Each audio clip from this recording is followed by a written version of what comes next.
სახში თქმა მეშინოდა, იმიტომ რომ არ იყო ახლა მიღებული მსახიობი, ექიმი გამოდიდა რაღაცა ფული იშოვე და რაღაცა თავი ერჩინო, ამაზე იყო ქართველობა გადასული და ახლაც მასეა პრინციპში.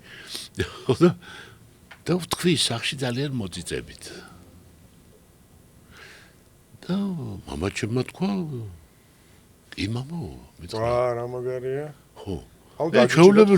ჩვეულებრივი ადამიანი იყო, აი ესეთი რკინიგზელი კაცი იყო, სამტრედიაში ცხოვრობდით მაშინ, ხო.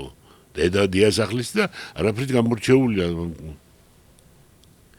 მე თბილისში ვითამაშე მე ყვარყვარე თუთაბერი. დედა ჩემი ცოცხალი იყო. ერთ მაცხონოს და სპექტაკლს აესწრო. ახლა რატო ვყვები ამას? სპექტაკლის შემდეგ დედა როგორი იყო მეთქი?